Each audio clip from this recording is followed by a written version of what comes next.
Welcome back to the Deep Dive. Today, we are taking on a challenge that sits right at the intersection of, well, high-level philosophy, rigorous theological inquiry, and what I can only describe as a kind of forensic systems analysis. That's a great way to put it. We're launching a deep investigation into the very nature of divine proximity. Indeed. And we should be clear from the start, we're stepping way beyond the usual comfort zones here. Yeah. The source material we've compiled for you is decidedly unsentimental. It's really interested in defining this paradoxical closeness of the Creator through a very specific lens. What lens is that? The lens of objective law, Yeah. of absolute informational control, and what you could call systemic governance. We're looking at the mechanics of it all. Okay, so let's unpack that crucial paradox right at the start. We're diving into the concept of divine immanence, God's closeness.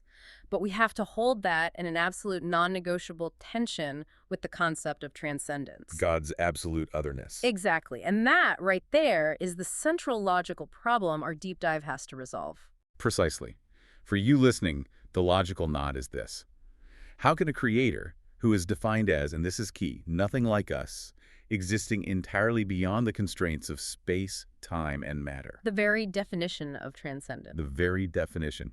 How can that being simultaneously be described in the sources as being closer than our own veins? It's a huge conceptual hurdle. And if we fail to define the mechanism of that nearness rigorously, what happens? We risk dissolving the distinction between the creator and the created, and that leads to theological chaos. Right, and historically, that failure to define the mechanism is exactly what leads to things like pantheism, or these highly subjective, kind of fuzzy spiritual notions that defy any sort of verification. Exactly. So our mission today is analytical. It's philosophical. We have to clarify the functional mechanism of this nearness. We are looking for the operational definition of immanence. That's the key distinction. We have to move entirely past emotional or mystical interpretations. For this deep dive, immanence is not physical pervasion. So not a literal residing within things. No. Or some kind of emotional diffusion. It is strictly, and I mean strictly, defined as immediate informational control and systemic enforcement. Okay, that's a mouthful. Immediate informational control and systemic enforcement. It is. And the sources frequently refer to this active governance mechanism as sultan. This term is vital. It doesn't just mean authority in a passive sense. It describes the comprehensive, non-localized enforcement framework that maintains order and ensures accountability. So this is a quest for the undeniable operational framework of nearness. We're defining the system of control. That's it. We're mapping the system. That sets a profoundly analytical and, frankly, serious tone. I'm intrigued by that term you used earlier, forensic systems analysis. How exactly do our sources use that kind of framework to define something as abstract as proximity? It sounds like we're examining the universe as a piece of evidence. That's exactly the frame. If you view the universe as a perfect system, then its operational code, the set of laws that govern it, is the evidence. It's the evidence of the programmer's continuous, active involvement. I like that. It's a very modern way of looking at it. And it leads us directly into our first section, the transcendent and the systemic control. This is where we have to establish that foundational duality we mentioned. Okay, let's start with transcendence. Why is it so crucial to affirm that absolute separation before we can even begin to talk about closeness? Because the integrity of the whole system depends on it. It's non-negotiable. To even begin defining immanence, you first have to affirm absolute transcendence. The core affirmation must be, there is nothing like unto him. That's the theological firewall, then. It's the firewall, exactly. All right. It ensures the creator remains entirely independent of the universe, beyond human comparison, beyond any kind of anthropomorphic categorization or spatial confinement.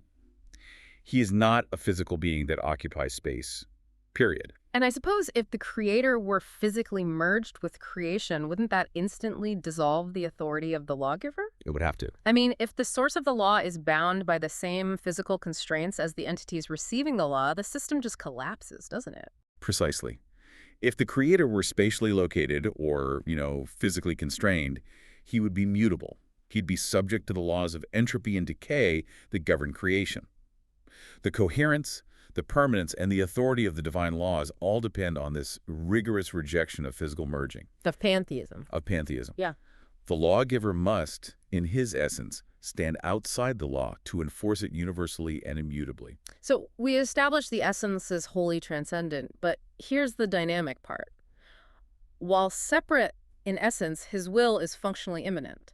So how does that functional immanence, that act of sustaining, express itself, if not through a physical presence? It's expressed entirely through the universal, unyielding framework of divine law, what we call Sunnat Allah. The intimacy of the relationship isn't one of physical location, it's one of absolute non-localized control. So not here or there, but everywhere through the system itself. Exactly. The Creator chooses to be ever present through the non-localized enforcement of His will. Every process, every consistent law, from gravity to the rules of causality, is the manifestation of this immanence. That's a powerful shift in focus. Wow. It redefines sustaining presence from, say, a continuous, arbitrary supernatural force to the sheer perfection and consistency and stability of fixed, rational laws. Yes. The universe doesn't need constant random intervention because the laws themselves are perfect. That's the core of it. The reliability of natural forces, the inherent causality, the structural integrity of matter, these are the actual observable manifestations of the divine will. The universe is upheld by the utter perfection of the systemic laws established at the moment of creation. So when an engineer builds a bridge, trusting that steel will hold its properties, Or a physicist predicts a particle reaction. they are aligning with the very mechanism of divine sustenance, the Sunnat Allah. The consistency is the signature of the lawgiver's continuous presence. It has to be, which means we have to sharply distinguish this view from any notion of physical pervasion or mystical merging or emotional fusion, as the sources strongly emphasize. And why are the sources so vehemently opposed to pantheism? What's the specific danger that error introduces to the system? It introduces theological and moral incoherence. It's a system killer. If God is literally merged into creation, then every part of creation is equally divine, and moral authority disappears. There's no right or wrong anymore. There can't be. The system of accountability, the distinction between good and evil, the necessity of revealed guidance, it all gets compromised. So the core principle must be maintained. God is in creation through His knowledge, power, and laws, but He is not of creation. His closeness relates entirely to the inescapable control and operational knowledge of the system. Right. And that rigor is what prevents these fundamental theological errors that would otherwise undermine the entire system of law. Okay, to help us hold both of these extreme concepts, this transcendent distance and this immanent control, simultaneously, the sources employ a highly effective analogy. They call it the non-symphony meta-analogy, the sun's warmth. This analogy captures the functional relationship perfectly. Think of the sun as the creator.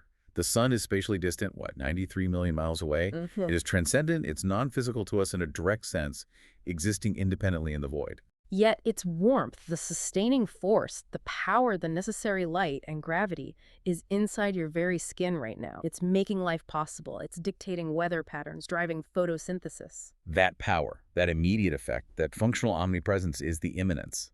That force is necessary for life, and its immediate effect is ubiquitous.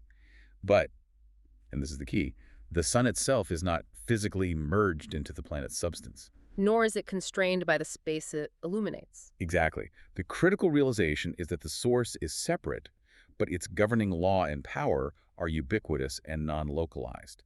That is the key to understanding Sunnat Allah. Before we move on, let's briefly contextualize this rigorous, sort of systemic approach. Historically, many traditions grapple with this duality.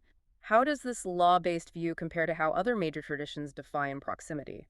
The comparison is vital because it really underscores the unique focus of our sources on law as the medium of proximity. In Judaism, for instance, you have the concept of the Shekinah, Which is a divine presence that dwells among the people. Right, but it's often localized historically in the Temple or the Tabernacle. Right. It signifies a presence associated with covenant and, community gathering. And Christianity, of course, centers on the incarnation God taking on human form and then the indwelling of the Holy Spirit. That's a very direct, highly personal, and sometimes emotional form of immanence designed to transform the individual from within. Correct. And then in certain schools of Hinduism, you find the concept of Atman residing within Brahman, where the divine is seen as literally pervading all reality, making the world a manifestation of the sacred that you can spiritually realize through merging. But the sources we're studying are different. They're laser-focused on systemic law.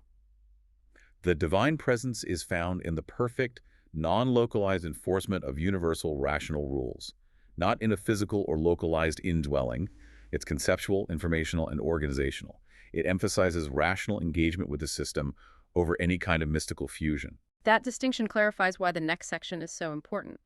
If the divine is functionally present through systemic control, Where is the most intimate, the most undeniable evidence of that control?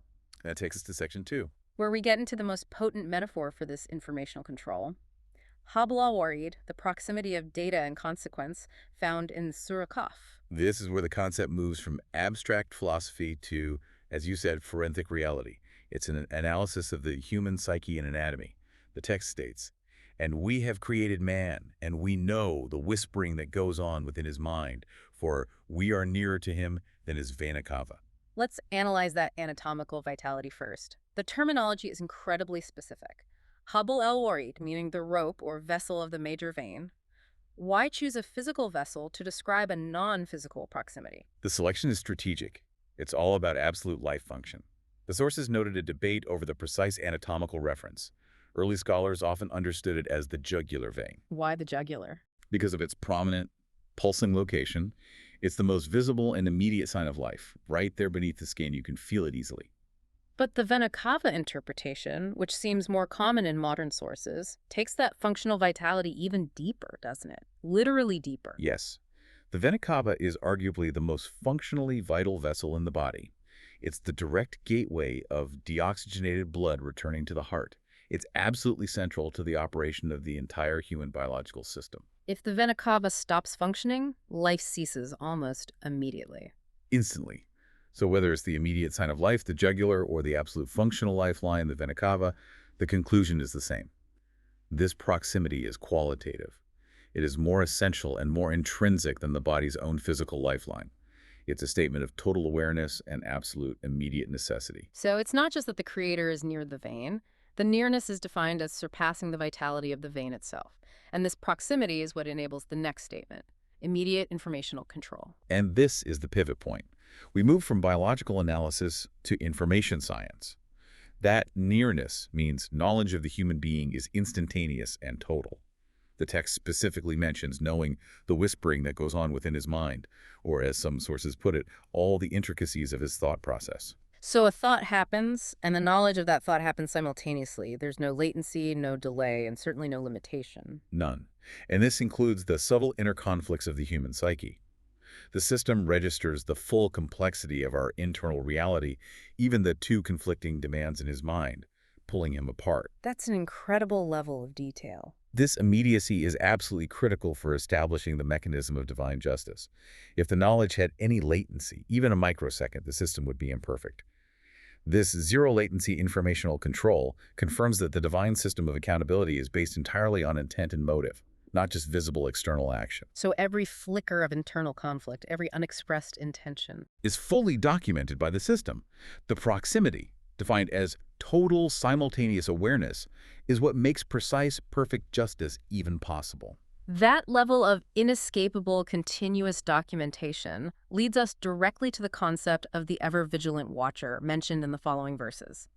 Not even a word can he utter, but there is an ever-vigilant watcher with him. Right. So if we're defining immanence forensically, we have to define this watcher not mystically, but systemically. The sources are emphatic on this. Yeah. The Watcher is not a localized anthropomorphic entity with some kind of celestial notepad. It is the inherent mechanism of causality. The mechanism itself. Yes. Think of it not as an external recorder, but as an error-free, distributed ledger technology woven into the fabric of reality itself. A self-regulating system of consequence. The input, the action or intent, automatically pre-programs the output, the consequence. The universe is recording its own history with perfect accuracy. Exactly that. The proximity, Habl al-Warid, ensures the data input is complete and total, and the Watcher, the mechanism of causality, ensures that data is processed and stored immutably. The system operates on the constant and non-negotiable law of requital, which is another aspect of Sunnat Allah. So every action, every intent, every utterance registers its precise consequence automatically within the total system of existence. The record-keeping is just, the mechanistic perfection of causality. That's the perfect phrase for it. That makes the system of accountability truly inescapable then. You don't need an external force actively writing things down. The act itself, the utterance, the intent, creates the indelible record and programs its own consequence into the universal code. It removes any opportunity for error or evasion. And it guarantees the ultimate fairness and proportionality of the final judgment. You can't escape the Creator's presence because you can't escape the logical and systematic consequences of your own thoughts and actions.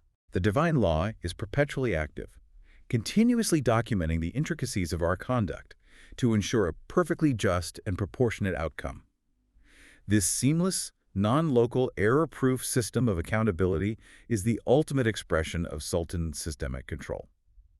And this systemic control isn't limited to the individual's inner life, is it? The sources remind us of verse 57.4, "He is with you wherever you are," which reinforces its universality. Yes, it scales up. So if this absolute control is active inside our thoughts, how do we then observe its function across the immense scale of the cosmos? That universality of informational governance transitions us perfectly into our third section, which focuses entirely on Sunnat Allah, the unchanging constitution of the universe, using Surah Fatir as our guide.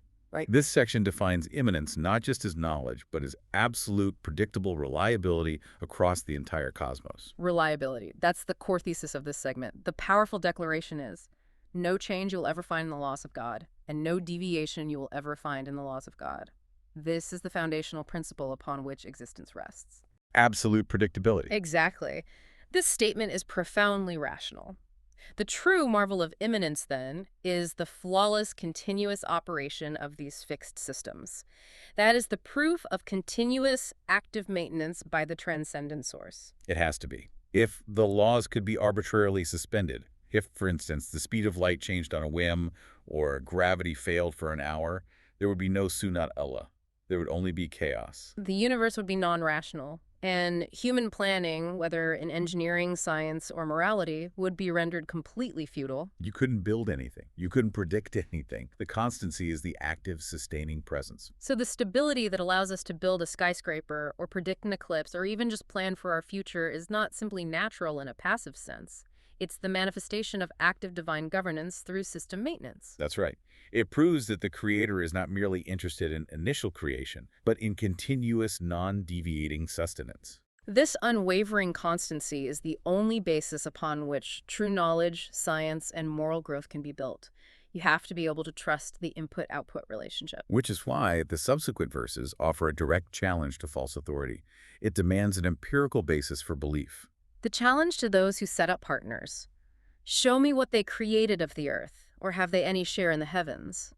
This shifts the entire theological debate into the realm of verifiable physics and logic. It's a demand for an observable, rational test. If you claim authority or functional power rests with something other than the Creator, you must demonstrate its power to create or sustain the celestial bodies and the earth. It's a pretty high bar. It is. The sources point out the undeniable fact.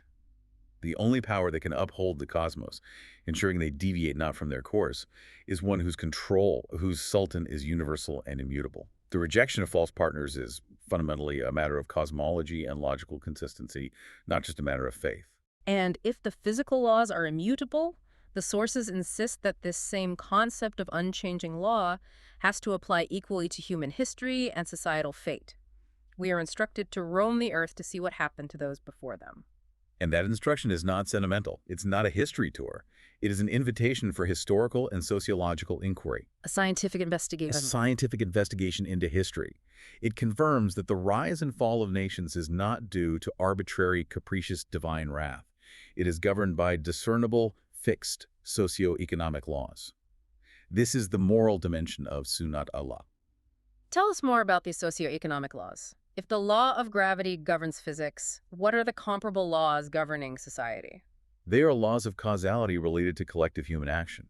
For example, the law that unchecked systemic injustice will always lead to internal fracture and collapse. Or the law that concentration of wealth without necessary distribution mechanisms, Zakaat, which we'll discuss, leads to societal entropy and revolution. It's an inevitability. It's a predictable outcome.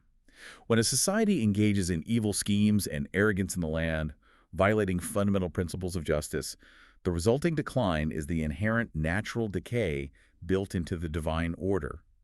It's not an external punishment being zapped from the sky. So the downfall of a tyrannical empire isn't a bolt from the blue. It's the inevitable, predictable result of violating the constitutional laws of society. It's a decay woven into the fabric of the moral universe, just as rust is woven into iron exposed to moisture. That's a perfect analogy. The systems of human conduct, morality, and economics are just as fixed as the system of gravity. If you introduce systemic injustice, which is the equivalent of building a bridge with brittle materials, the natural consequence is collapse. And the respite that's granted in the text. That is simply the necessary period for collective human actions to bear their full, destructive, and predictable fruit. Justice is the inevitable outcome woven into the fabric of the universe and history itself. The system is self-correcting through the operation of its own internal, fixed laws. This systemic perspective needs one more analogy to firmly root this paradox of distance and immediate control, specifically focusing on the informational aspect. Let's use the second analogy, the global network, or the GPS signal. This is a perfect modern parallel to the sun analogy, but it emphasizes guidance and information flow. The satellite, the source, is transcendent. It's situated in the void of space, distant, independent, non-localized, and completely non-physical to the user on the ground. But the GPS signal, that is the guidance, the control, the law, the active system, that is immanent. It's right there in the palm of your hand, guiding every turn, calculating your exact position, ensuring you stay aligned with the required system of navigation. The control is immediate, pervasive, and necessary for successful navigation, yet the source remains distinct and untouchable. This signal's clarity and reliability demonstrate the source's continuous, non-negotiable presence and authority. So just as the reliability of Sunnat Allah demonstrates the Creator's immanence and sultan. Exactly. If your GPS signal is reliable, you know the source is functional, even if it's 20,000 miles away. If the moral law is reliable and its consequences are predictable, you know the lawgiver is functionally present. Now that we've established the system's certainty and consistency, let's move to our fourth section. This is where we delve into the immanence of clarity. We're analyzing Surah An-Nur to define divine light as systemic guidance and discuss how human action makes that guidance operational and present on Earth. Right, and the analogy of divine light is, again, often misappropriated mystically. But here the sources are very clear.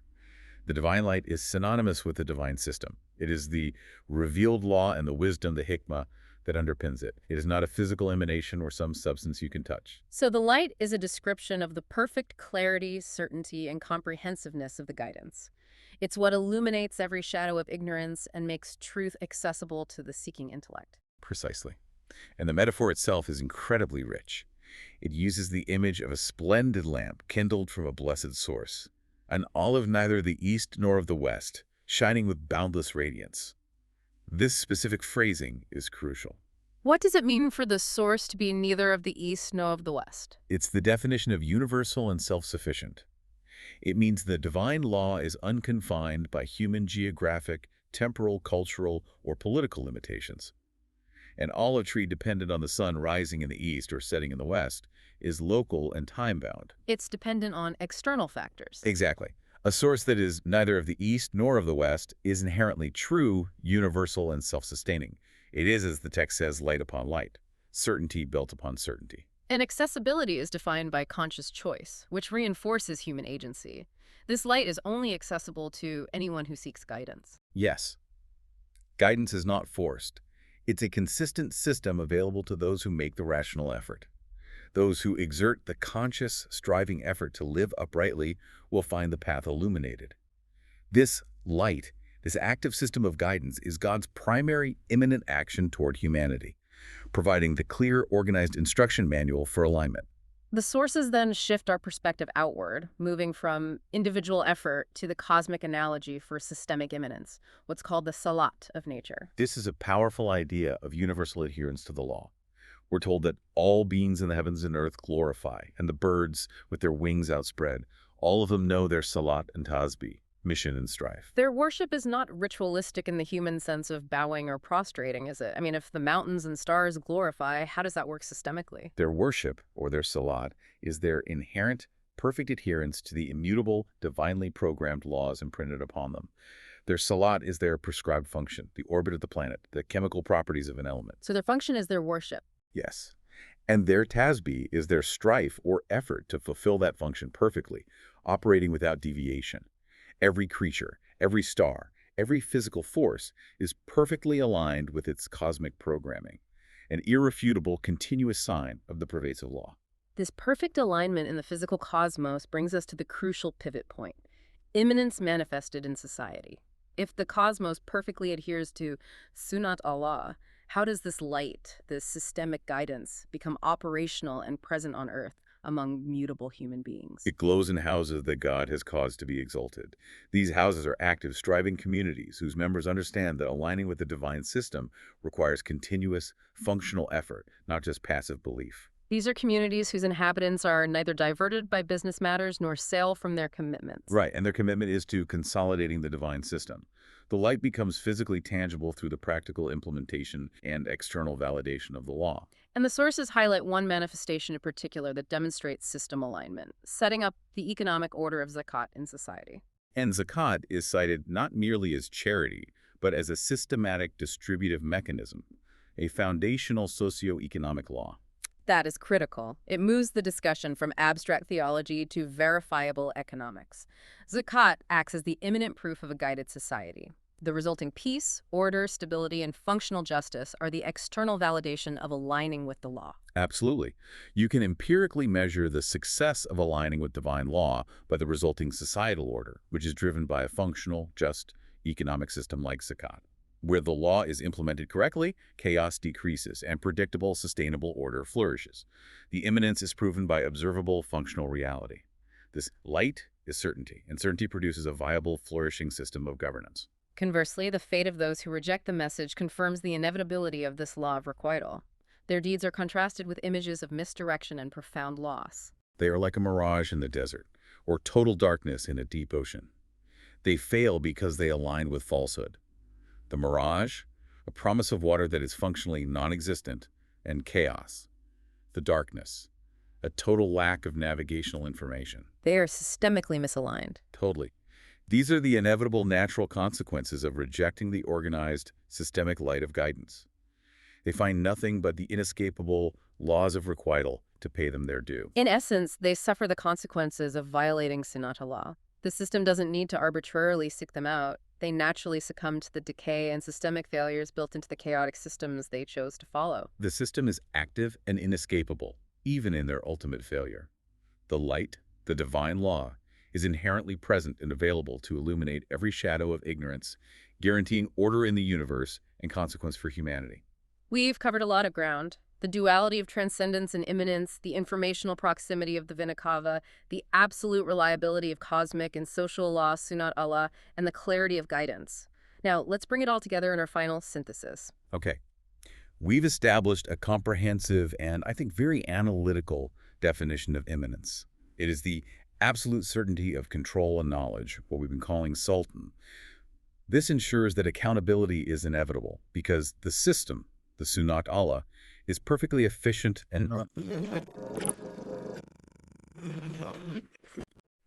operation of his unchangeable universal laws. that's the summation. So the verdict of this forensic investigation must be that accessing the divine presence is achieved neither through seeking mystical or emotional fusion, nor through ascetic withdrawal or some kind of ritual trance. The verdict is clear, and it's highly pragmatic.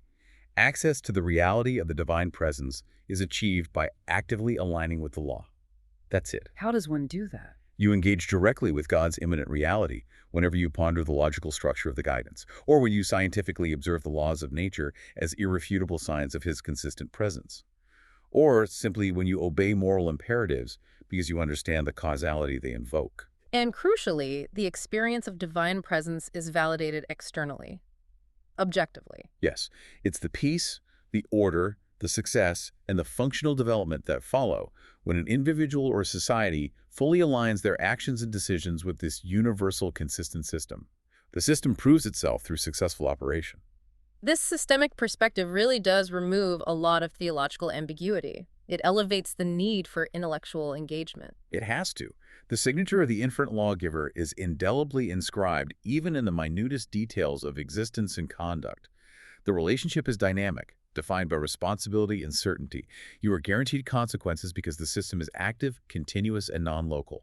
It is closer than your own vital processes. That certainty of consequence, built into the immutable laws of society and nature, the very laws that dictate the predictable rise and fall of nations, brings us to our final provocative thought for you, the listener. We discussed that the laws governing moral and social decay are just as immutable and predictable as the laws governing gravity.